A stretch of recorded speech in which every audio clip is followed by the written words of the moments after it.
ప్రజానీకం మన్నలు మనకున్నాయి. ఇది కేవలం 42 రోజుల పాటు ఒక కుటుంబంగా అనేక కష్ట నష్టాలకి ఇబ్బందులకి ఓర్చి చేసిన సమ్మె ఫలితంగానే ఇది సాధించాము అనేది నేను గర్వంగా చెప్పగలను. మనళ్ళు ఈ సమ్మె 42 రోజుల పాటు కొనసాగిద్ది అని చెప్పేసి ఫస్ట్ లో మనం అనుకున్నామా? అనుకోలేదు. ప్రభుత్వం చేసే ఏదైతే అన్యాయాలు ఉన్నాయో, అణచివేత ఉందో, దాన్ని ఒక అడుగు ముందుకేయడానికి మనం మరింత శక్తి కూడగట్టుకొని ఈరోజు మన పోరాటం 42 రోజుల పాటు సుదీర్ఘంగా సాగించాల్సిన పరిస్థితికి మనం నెట్టబడింది. అందుకనే మొన్న చర్చల సందర్భంగా కూడా మేము అడిగింది ఏమిటంటే, ఈ సమ్మెకి కారణం మీ ప్రభుత్వమే. అందుకని మొట్టమొదట సమ్మె కాలంలో వేతనాలు ఇవ్వాల్సిన బాధ్యత కూడా మీదే. అందుకని తప్పకుండా సమ్మె కాలంలో వేతనాలు ఇవ్వాలి అని చెప్పేసి మనం పట్టుబట్టి ప్రభుత్వం అంగీకరించడానికి కూడా సిద్ధపడింది. మన వాళ్ళు చాలా మంది చెప్తున్నారు, ఇన్ని రోజులు చాలా ప్రయత్నాలు జరిగాయి. సమ్మెకి వెళ్ళక ముందు అంగన్వాడీలు కష్టాలేంటో, నష్టాలేంటో, ఇబ్బందులేంటో, బాధలేంటో, మనం చేసే సేవలేంటో దాదాపు చాలా మంది తెలియవు. దాదాపు 80% తెలియవు అనుకుంటున్నాను నేను. సమ్మెకి ఎప్పుడైతే ప్రారంభించామో అప్పుడు అంగన్వాడీలు ఇన్ని కష్టాలు పడుతున్నారా, ఇన్ని ఇబ్బందులు పడుతున్నారా అని చెప్పేసి టాప్ టు బాటం. ఎందుకంటే మేము ఫైనాన్స్ ప్రిన్సిపల్ సెక్రటరీ దగ్గరికి వెళ్ళిన సందర్భంలో కూడా, ఏం చేస్తారు మీరు, ఏమిటి వాళ్ళు అంత గట్టిగా పోరాడుతున్నారన్నారు. అయ్యా మేము ఇచ్చేది 7,000 హెల్పర్కి, వర్కర్కి ఇచ్చేది 11,500. ఇదిగో ఇన్ని 15 రకాల పనులు చేయిస్తా ఉన్నారు. అందుకని ఇది మాది జీవన మరణ పోరాటం, ఇదేదో రాజకీయ పోరాటమో లేకపోతే పేమెంట్ల పోరాటమో కాదు అని చెప్పేసి మనం స్పష్టంగా చెప్పాం.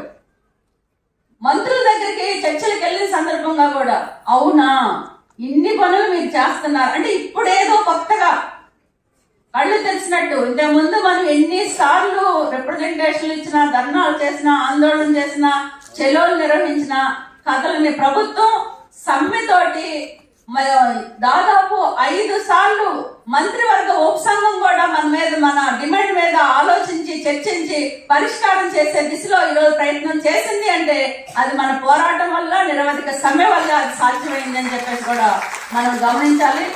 ఈరోజు మనం ఎప్పుడైతే ఐక్యంగా పోరాడుతున్నామో మన లబ్ధిదారులు కూడా మన కష్టం మరింత పెరిగింది.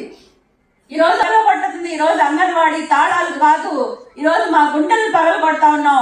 మా సమస్య పరిష్కారం కాకపోతే తప్పకుండా తాడేపల్లి ప్యాలెస్ తాళాలు పగలు కొడతాం ముఖ్యమంత్రి గారు అని చెప్పేసి అప్పుడే మనం శబ్దం చేయడం జరిగింది. అందుకని అంత పట్టుదలతో ఈరోజు మన పోరాటం నడిచింది.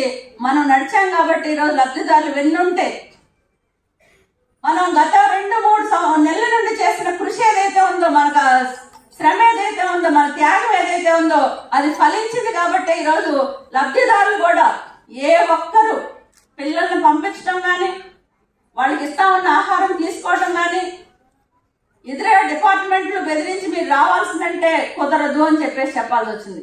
అందుకని మన సమ్మె సందర్భంగా ఈరోజు విజయోత్సవ సభలు, అంగన్వాడీల ఐక్యత తప్పకుండా విజయం సాధించాం. కానీ లబ్ధిదారులతో కూడా మన సెంటర్ పరిధిలో వెంటనే వాళ్ళతో మీటింగులు పెట్టి, అమ్మా మీకు ఇప్పటిదాకా మేము ఏదైతే సేవ అందించామో మరింత మెరుగ్గా మీకు సేవలు అందిస్తాము, అందుకని మీకు రుణపడి ఉన్నాము. ఈరోజు మేము సాధించిన ప్రతి విజయంలో ఈరోజు మీ సహకారం ఉంది, మీకు మరిన్ని సేవలు అందిస్తామని చెప్పేసి మనం ఈ సమావేశం నుండే లబ్ధిదారుల మీటింగుల్లోకి వెళ్ళాలి, వాళ్ళని అభినందించాలి, వాళ్ళతో మీటింగులు పెట్టాలి అని చెప్పేసి కూడా నేను ఈ సందర్భంగా మీ అందరికీ కోరుకుంటా ఉన్నాను. చెప్పారు, ఫస్ట్ రాష్ట్ర ప్రభుత్వం వేతనాలు పెంచాలని చెప్పేసి గత 4 సంవత్సరాల నుంచి మాట్లాడుతున్న ప్రభుత్వానికి ఏమాత్రం పట్టలేదు. మొట్టమొదట డిసెంబర్ 12వ తారీఖున వేతనాలు పెంచలేము, ఆంధ్ర రాష్ట్రం ఇప్పుడే పుట్టింది, దీనికి 8 సంవత్సరాలైన బిడ్డ అందుకని డబ్బులు లేవు, మీరు అర్థం చేసుకోండి అని చెప్పేసిన రాష్ట్ర ప్రభుత్వం 8 సార్లు 7 సార్లు చర్చలు జరిగిన తర్వాత అనివార్యంగా అంగన్వాడీలు న్యాయమైన డిమాండేను, మీరు కష్టపడుతున్నారు, పనిచేస్తున్నారు, మీ వేతనాలు పెంచుతాము, జూలైలో పెంచుతాము, జూలైలో కూడా ఇద్దరికి ఆమోదయోగ్యమైన అమౌంట్ ఏదైతే ఉందో అది తప్పకుండా పెంచుతాము, పెంచడం అని చెప్పడమే కాదు రాతపూర్వకంగా మీకు మినిట్స్ రూపంలో రాసిస్తాము అని చెప్పేసి చెప్పడం అనేది ఈరోజు మనం సాధించిన విజయం. జూలైలో తప్పకుండా పెంచుతారని చెప్పేసి ఆశిద్దాం. పెంచకపోతే ఏం చేయాలో మనందరికీ తెలుసు కదా. అందుకని మన పోరాటమే మన ఆయుధం, మన ఐక్యతే మన ఆయుధం. మనకి ఎర్రజెండా అండదండలుగా ఉంది. ఈరోజు మనందరూ గమనించాల్సింది, ఇప్పుడు